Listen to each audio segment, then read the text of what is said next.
Welcome back. You're watching Berita Satu English. I'm still with Restu Pratiwi, the General Chairperson of Yayasan Danamon Peduli and also Executive Director. Now, moving on from market revitalization, of course, no doubt this connects to everything else concerning life, the economy, the health. Now we talk about the environment. Right. And which you are also focused at intervening on this. Yes, our second focus of the program is the environmental support program. And before, the program runs only once a year, where we not only collect the non-organic waste paper, and then... when you say collect, do you mean you collect all? From the Danamon building, Danamon and Adira building. Okay. And then your proximity area where you operate. It's central base. Yeah. This is I forgot to mention that this is a central base, which is in Jakarta. Yeah. Due to our limited human resources, and we can only focus in Central or Jakarta first. But we hope that in the future we can also replicate the program into bank-wide throughout the country. In Jakarta, we collect the waste paper or non-organic waste paper once a year. The collected paper or waste, collected waste, we recycle the papers, and then we use the recycled paper into our collateral product, which you use again at the office for annual report, for calendar, for greeting cards every year, you know, for Lebaran and also the Christmas. And we see the success of the program this year, and then we start the program on a continuous basis, not only once a year in June, but we continue the program. In fact, we will launch the program soon, where we fully implement the 3R: reduce, recycle, and reuse.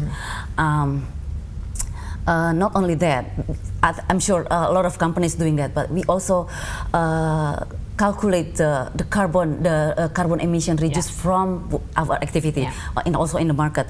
We do the inventory of all the waste that we produce, not only in our program in Danamon Peduli, but also in our office. Be that probably car sharing program in Adira, waste non-organic waste collection in our in Danamon bank. We calculate the carbon emission, how much reduce, because that we want to be part of the climate change effort that now has been in all companies.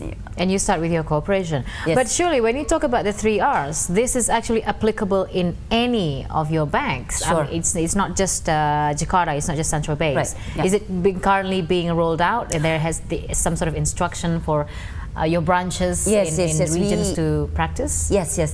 We have the email blast, what we call it email blast, where all the information from central base office, will be cascaded down to the other branches. That your waste will be recycled and will be reused.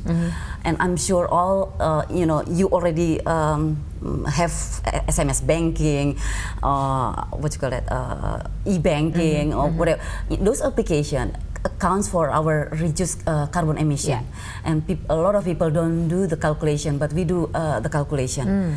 Just to show that we are at Danamon Peduli, and also our mother company Danamon and Adira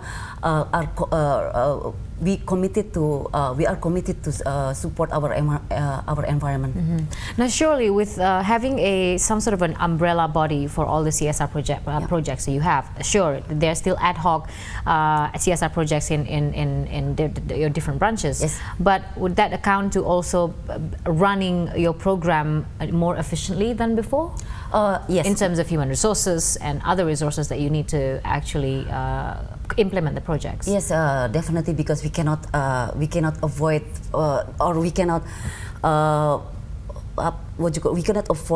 cannot stop these ad hoc CSR activities, Yeah. from being implemented. But because their presence also need to be exposed. Need to be this is about branding as well. Yeah. So they still do their CSR activities. Activities on their on their Yes, own. on their own. Now we'll have the two main projects: market revitalization and also environment support. Yes. But that's not. It doesn't end there. You as a foundation, I'm sure you have other projects that you have done to engage the community in Right. caring more about their sustainable. I'm talking about sustainable programs, not the ad hoc ones. Yes. So what's this is what strikes me, the quick disaster response program that you have. Yeah, the quick disaster response essentially is a program that responds to any disaster that happen in Indonesia. Indonesia, as you know, is Disasters prone. disaster prone area. Areas. Where a lot of volcanoes. So this will be focused earthquake. on disaster prone areas. Yeah, but that's only respond. The program is only respond to the disasters, emergency response essentially.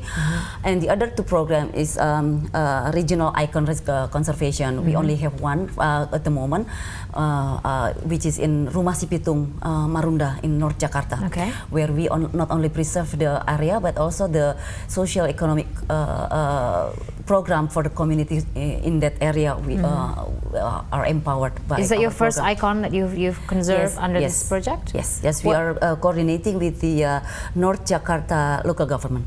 Are you aiming for any other icon, seeing as this is a regional project in the future? I mean, in the coming future. In the coming future, we cannot. At the moment, I'm not entitled to, or cannot say that yet.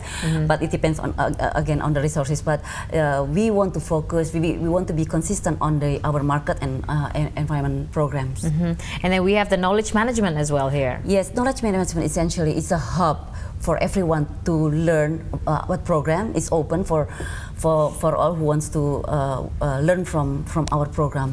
So. You mean a knowledge center? Maybe you can elaborate a little bit on that. Yes, through online we have the Komunitas